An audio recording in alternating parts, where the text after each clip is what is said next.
Hello, Canton. Welcome to another day of Good Day Canton. Today we have Clerk Michael Segrist, who's going to talk to us about what it's like to work as a clerk and what it entails for the upcoming elections. So, Michael, welcome to Good Day Canton. Thank you, Supervisor Van Hudick.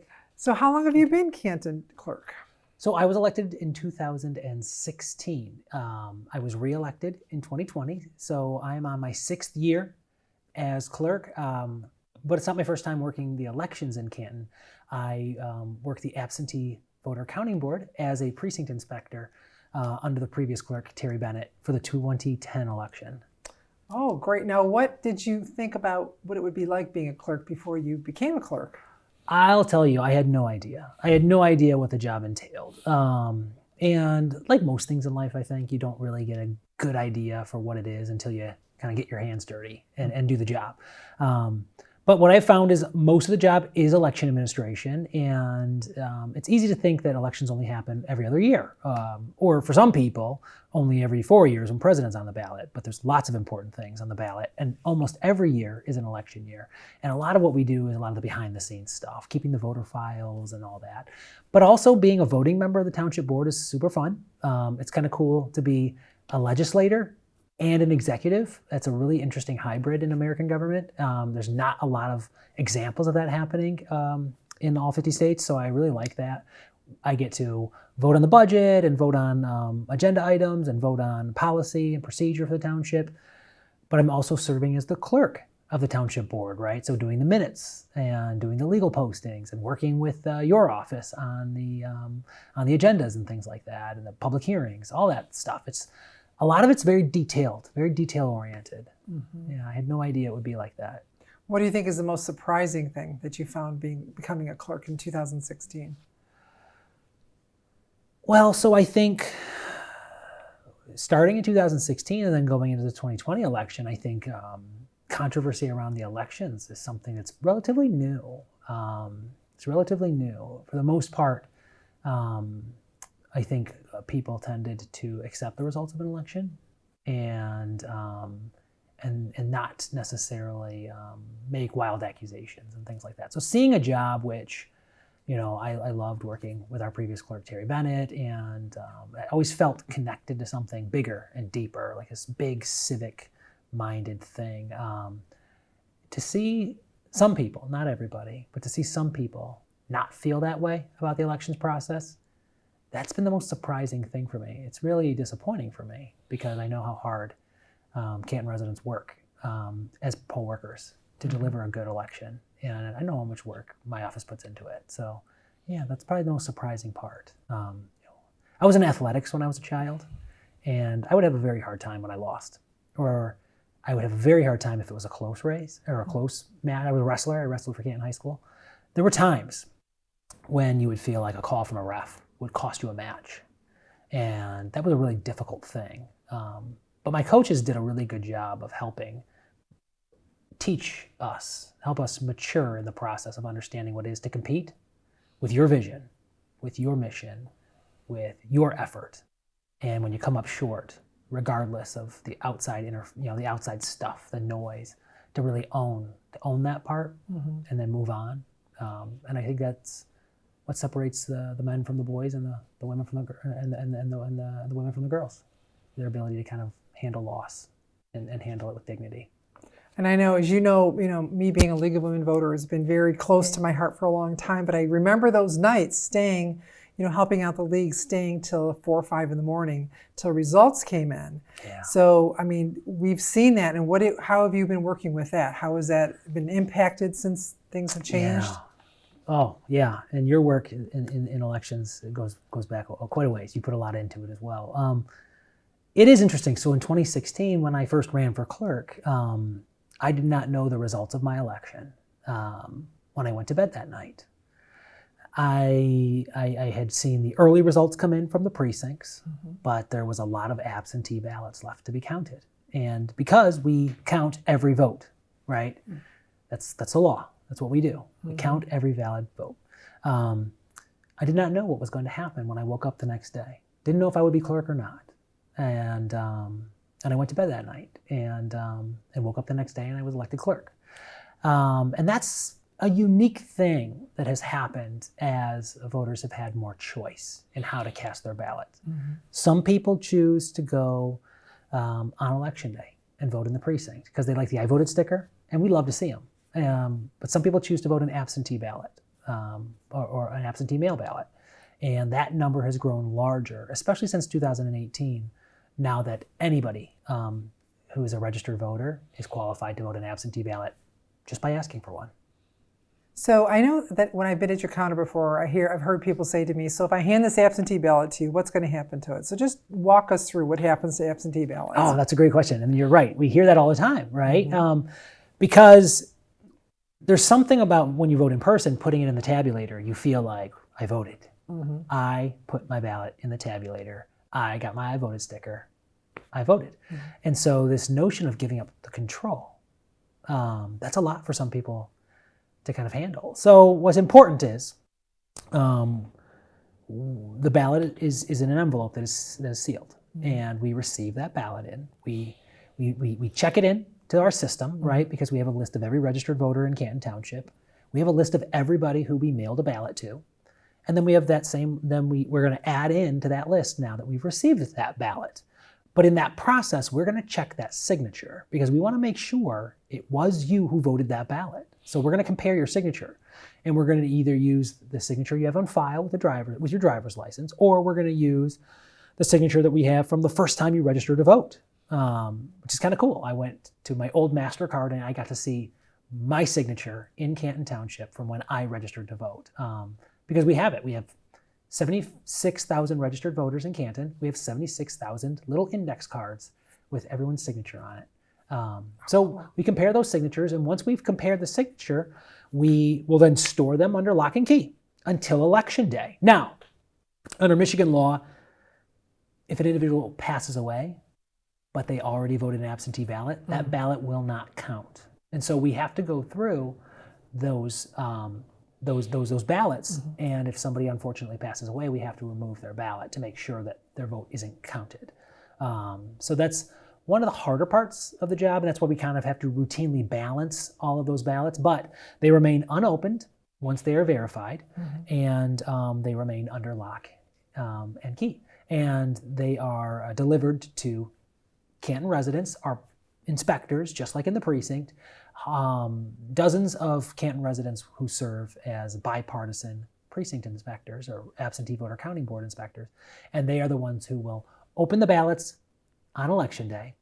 So they'll open them up, remove them, take the stub off of them so that we can ensure secrecy, right? We want people to know that they have a secret ballot. We don't know how you voted. Then they pass the ballot to somebody else who will remove that ballot out of the secrecy sleeve. And then they're the one who folds it, and then we put them in big stacks of 50, and we count them in a high-speed tabulator. Now, let's say you forgot to sign your absentee ballot return envelope, which happens a lot. We are going to have to pull up your application for an absentee ballot. Hopefully you put your phone number and your email, and if you didn't put your phone number or your email, now is the time to think about when you apply for an absentee ballot to do that, because this is really important. If you forgot to sign or your signature doesn't match for whatever reason, you will be hearing from my office, and we will be calling you, and we're going to do what we can to try to figure out how to get your signature on the ballot if it was in fact you who voted that ballot, or try to update your signature. Like, let's say if you had a life event, stroke, people who have medical events, just the aging process sometimes makes our signatures look just different enough that it could be subject to scrutiny. So yeah, we try to verify that every person who gets a ballot and votes a ballot is a qualified registered voter, and that they are the person who voted that ballot. And then, yeah, that's our process. And then the counting of the absentee ballots start at what time and what date? So on Election Day, we start them, and we typically will open up our absentee voter counting board at 7 a.m., which is when the earliest we are allowed to do that. Because Canton is a very large community. Canton has a lot of voters, and Canton voters like to vote. We vote at high numbers, and we also have a large propensity to vote absentee. So we have to count a lot of ballots, which means we need all the time in the world, because we don't like having to work into the next day. It's really fun to get that job done. And until they change the law and allow us to pre-process, we will have to continue to do that. And then till what day are they allowed to turn in their absentee ballots? So anybody can return an absentee ballot up to 8 o'clock on election day. Okay. The polls close. We will go outside and we will lock our drop boxes. So if you do not get your ballots into us by 8 o'clock, unfortunately your ballot cannot count. So it's important to have them delivered by 8 o'clock. Do not mail them up to 8 o'clock on election day. They must be delivered by the U.S. Postal Service by 8 o'clock or hand delivered by 8 o'clock. Okay, so then what if I gave you an absentee ballot, but I decided, you know what, I'm going to go to the polls anyway. So how does that work if I go to the polls? Is that then you cancel the absentee ballot? Is that how that works, or how do you handle that?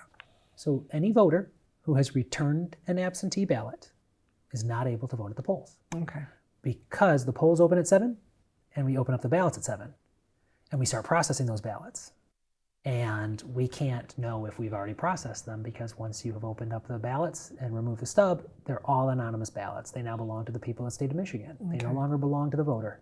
And so that voter has already voted. What we do is we will give them an I voted sticker in the precinct and send them on their way. Okay, great. And so yeah, nobody gets to vote twice. That's all in the book and they can see that. Yeah, nobody gets to vote twice. See that? There you go. Yeah. That's a big question out there. It's a big question out there. Yeah, we do lots of things we can to make sure that nobody votes 2 times. Okay. Now, if you did request an absentee ballot and you decided not to vote it, you can surrender it at the precinct. You just hand it to the precinct inspector, and then you get to vote in the precinct. But you want to surrender that ballot.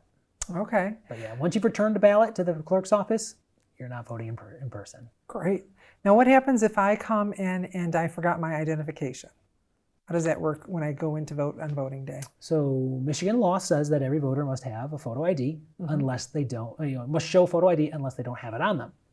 So if you did not, if you don't have an ID or if you forgot it, you could, once you fill out your application to vote, you would just sign an affidavit. You would affix your signature to it, and I'm going to look at that signature. I'm going to compare it to make sure that you are who you say you are, and then you are free to vote in Michigan. Okay. Yeah. Now, what kind of workforce do you need to help you on election day? Well, we have an army of we call them precinct inspectors or poll workers in Michigan. That's the same. The term means the same thing. We have up to 300 people who work the elections, whether they're working in the absent voter counting board or whether they're working in one of our 33 precincts. We need lots of folks. We need people from all political parties, not just Republicans and Democrats. We'll take Green Party folks from Libertarian Party, U.S. taxpayer parties. There's a whole bunch of parties in Michigan. We'll take everybody to come in and work. Yeah. Okay, and then how do you train them? What does that consist of? Well, so it's different every single time. During the pandemic, we went to solely to online training because we were worried about gathering in large groups.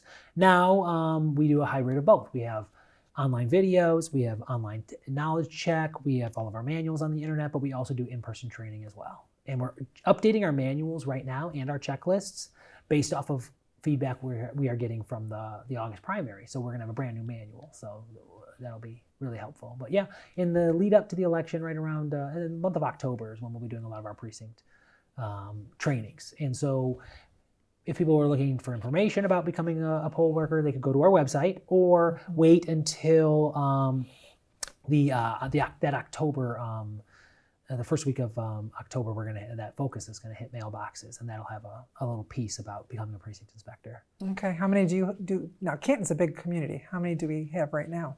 How many do you need for an election coming up? I don't know off the top of my head. So we have 33 precincts. We like to have around 6 per precinct. Okay. So we need a lot. And then we also need a number of people for working inside the absentee voter counting board too. Wow. Yeah. It's a big effort. A lot of people don't realize what goes into this. No, well, when people don't tend to understand, right, the elections themselves. We want to demystify the process because it really, Abraham Lincoln said that elections belong to the people, and I think that's like the most beautiful quote I've ever heard when it comes to elections. The elections belong to the people. And there's nothing that says that more than how we administer elections. I don't touch ballots. I'm the clerk. I don't touch a voted ballot. In the precinct, only the voter does. And in an absent voter counting board, that ballot is touched by Republicans and Democrats and Libertarians. And everybody owns one little piece of the counting process so that there is integrity throughout the entire piece, both integrity in securing the constitutional right to a secret ballot, but also ensuring that that ballot is counted exactly how that voter intended it to be counted.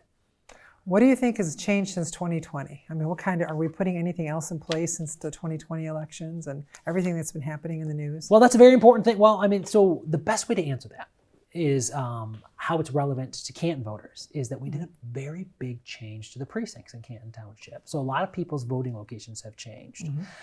If you voted in the last August election, you would have noticed that maybe your location has changed. If you didn't vote, but November is coming up, you will find out that your voting location may have changed. Now, we did mail out ID cards to voters. We have made interactive map on the website available, and we have put it in about 5 of the focuses that we've done this year, 5 of the 9 focuses that we've done this year, alerting people to the fact that their polling location has changed, that they need to check it. And so we've been doing our due diligence to make sure that voters know where they're going to be voting. But that's a big change for a lot of voters in Canton Township. Great. Now, where can people drop off their absentee ballots? So the easiest thing you can do is mail it back. But especially if you get closer to the election, you might not want to do that because you have to, then you're really worried. Then you're on the timeline of the U.S. Postal Service. You can hand deliver it over the counter at the clerk's office, which some people really, really enjoy. But we also have a drop box inside the lobby. We have an attached drop box in the back of the building, and then we have a drive-up drop box in the parking lot next to Heritage Park. And they're all very secure. Every one of them is secure. Yes. We'll have to tell people that over and over. They're secure. Yeah. And so, actually, are you looking forward to this election coming up? I love it. I love the job. I'm looking forward to it. A lot of people have gone off to college. So what happens if you're in the military or you've gone off to college? When do you have to get things back? And because if you want to vote, yeah, good questions. So voters who go off to college more than likely will want to keep their address at their existing community, right? They want to stay registered in Canton Township, even though they might be living in Ann Arbor now in the dorms or East Lansing. It tends to be easier. It also, it's important to note that our driver's license index is linked to your voter registration. So if you change your voter registration, your driver's license will change. And sometimes that impacts car insurance, especially for young people, right? 19, 20-year-olds who are now going to be living in a community like East Lansing or Ann Arbor that has like higher quantities of vehicle theft. Parents might notice, oh my gosh, I got a big bill increase on my on our car insurance. So it's one real good reason why voters tend to like to stay registered at their previous location. They would just need to request an absentee ballot, and those ballots they can be requested now, but we will be mailing them out at the end of September. So they'll be hitting mailboxes around early October. Now, military voters and overseas voters, they have special protections under federal law. They get their ballots 5 days earlier. We're going to mail out those ballots 45 days before the election. They have special protections under federal law. The Military and Overseas Voter Act is a really good law. And there's the Ocala Act as well, which protects them, but I won't go into those details. Very cool. Yeah. I know some people worry about that and getting it to their kids and things like that, but I think as long as you follow these guidelines, I think you'll be there. Yeah, it's really important, I think, one, this is a really good option for college students to exercise some independence. They're living away from home. So just giving them their application, allowing them to fill out the application with their updated mailing address, and then having that ballot mailed to that address instead of being mailed to their home is really good because, one, it means the ballot goes directly to the voter. The voter gets to vote it, and then the voter can return it. Now, it is interesting explaining to college students sometimes where to buy stamps, because that's like a generational thing. A lot of younger people nowadays have never sent a letter before. They have no idea where you would obtain stamps from. Right. So that's a really interesting thing. I will tell you that if you put a ballot in the mail, regardless of whether or not it has enough postage, the U.S. Postal Service will deliver it. That's a really cool policy of the U.S. Postal Service. But because it really is incumbent upon the voter themselves to kind of like own that process, and so we really like that.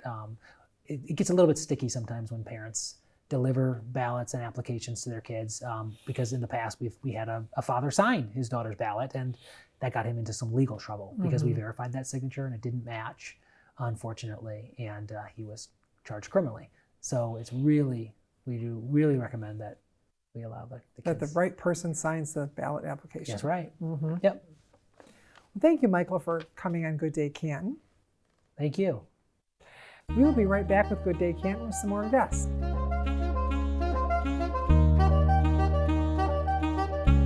School is back in session around the Canton community, and we want to take this moment to remind everybody, whether you are walking to school, riding the bus to school, or getting dropped off, we want everybody to be safe in and around our community schools here in Canton. Slow down, watch out.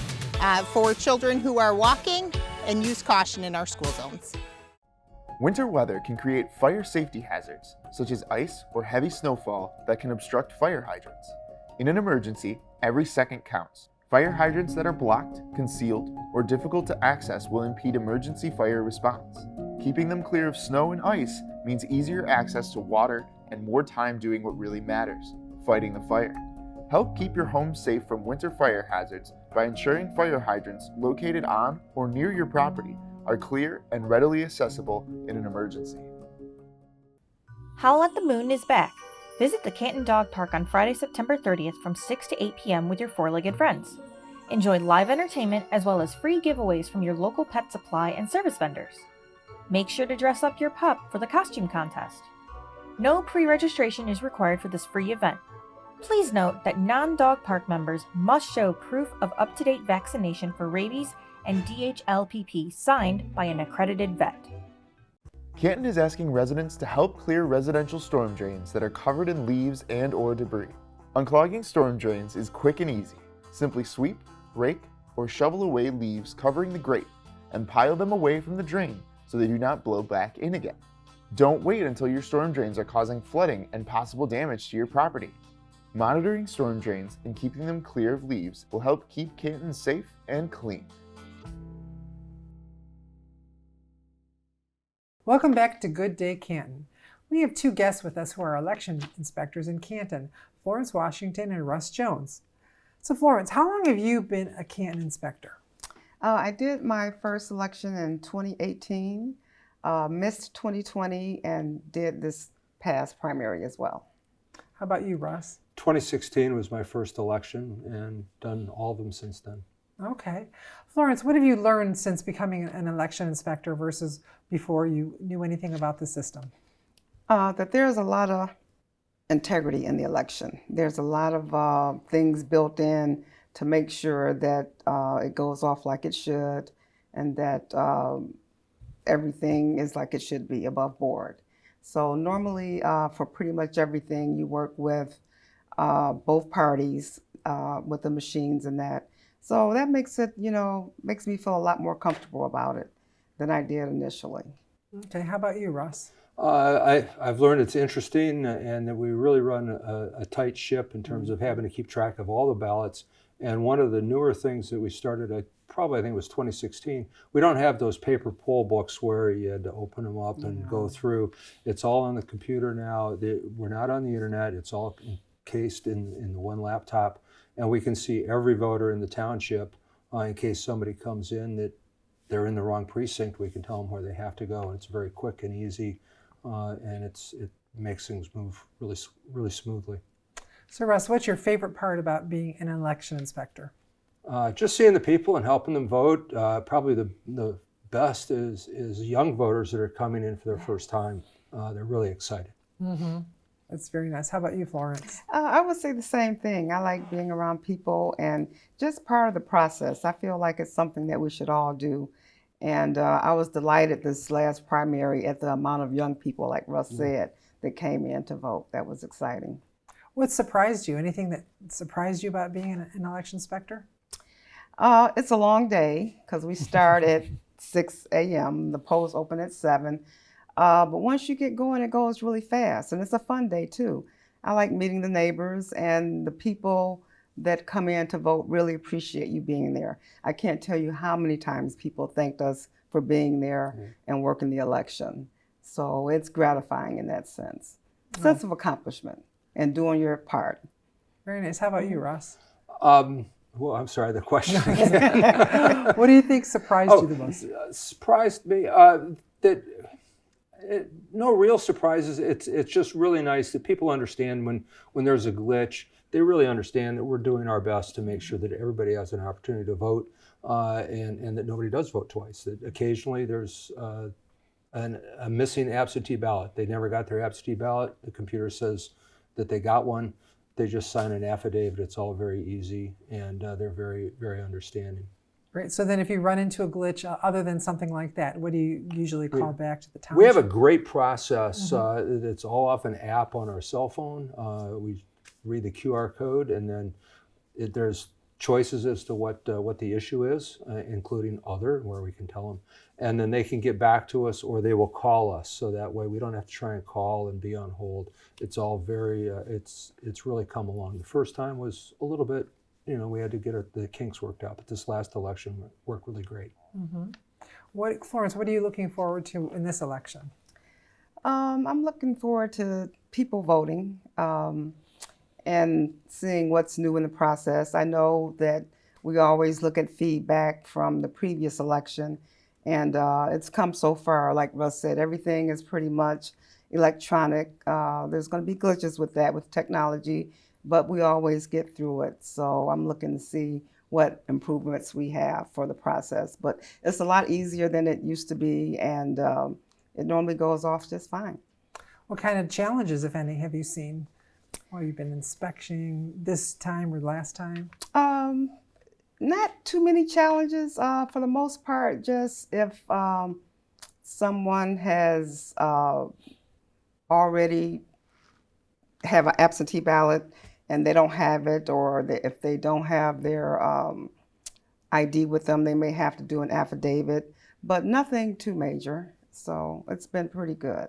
Okay. So the most challenging part is the first thing in the morning. It's a little slow. You have your line of voters that are there early at the start of the day, and then it slows down a little bit. And it gives the poll workers a time to get their bearings and relax, and the day goes from there pretty smoothly.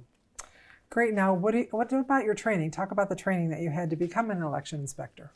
So we do have several options. Now, after COVID, we have online training, and then you also have in-person training, and everything is set up online. You can go, you can watch webinars, all the information is there, so you can do it at your own time and your own pace, and it makes it very easy. Or you can do it in person, so there's options for whatever learning style that you have. And that helps, and I tend to do a little bit of all of them, and I learn something and pick something up each time.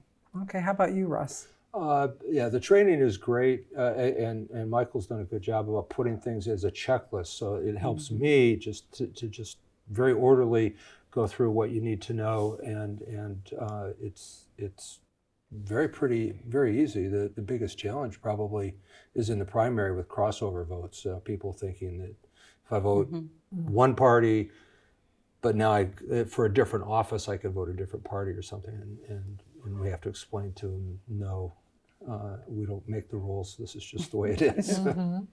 So in terms of in between elections, so since you've been trained on one, are you, before another election comes up, are you retrained? Or we have to go through it every time. Okay. Yeah, you have to do it for every election cycle, if I remember right. Yes, Florence, that's correct. So I don't think we have to do it again in the fall, since we did it in the spring. But, okay. Yeah, it's pretty much the same, just little tweaks, every cycle. So it kind of brings you up to date with the latest technology or Right. latest rules that might apply. Right. Okay, or things that you forgot. Right, or any changes, if like the manuals are currently being updated now, so I'm sure that the clerk's office will make us aware of all those changes, and they're good about communicating. And however you choose to communicate, very helpful. You always get your questions answered. So it makes you feel comfortable about doing it. Okay. Yeah. Lots of little improvements, and they just add up, and I think it's pretty slick. Yeah. Great. Now, what would you like to say to people who are a little bit nervous about coming to the polls or absentee ballots, anything like that? What would you say, Ross? They shouldn't be nervous. We take every precaution we can to help people feel comfortable. There's no mask requirement, but if they wish to have a mask or they want to have social distancing, we try and accommodate whatever. Those that have physical challenges, we have a system where it can help them vote also. So we do everything we can to make sure everybody that wants to vote and is qualified to vote gets to vote. Okay, how about you, Florence? Same thing. We're there to assist people. So whatever challenge they have, we're there to work with them through it. But no need to feel nervous about it. As election poll workers, we're a little nervous too, but we get over it pretty quickly, and it turns into a fun thing. And there's a sense of accomplishment.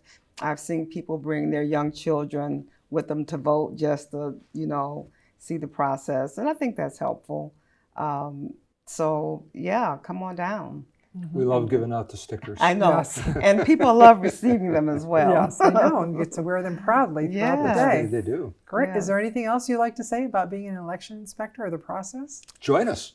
Yes. Absolutely. It's a fun day. I really enjoy it. I enjoy meeting the neighbors as well, people that I don't know. And everybody is so friendly, and we're all there to learn and to help each other out. It's one of those type of jobs where everybody is there willing to help each other, so you never have to feel alone. Even if there's another precinct across the room from you, we collaborate and work together to make sure we feel comfortable with any issue that may arise. We have 3 precincts where I am at, and I think we all got along really, really well, and Yes. and we all worked together really well. The 3 of us that were chair people, and then all the workers took care of each other. It was great, and we had a little bit of potluck going in this. That's right. That sounds. Yeah. Pulled pork Yeah, you guys and always some seem to have- brownies. Come on up to Yeah. Discovery Middle School. I look at that sometimes. Like, what are you making? It's not just pizza. Yeah. Oh, great. Well, thank you very much for being on the show. I appreciate it. Thank Thank you for having us. us. You're going to teach people what to do out there, and hopefully we get some more inspectors to Yes, help out. please. It's a very vote. rewarding experience. Come work. Yes. Yeah, vote and come work and help your community. Yes, absolutely. Thank you very much for being on the show. Thank you. Well, that wraps it up for this version of Good Day Canton. We learned about elections today from Clerk Michael Segrist and our election inspectors, Florence and Russ. So have a great day. Thank you.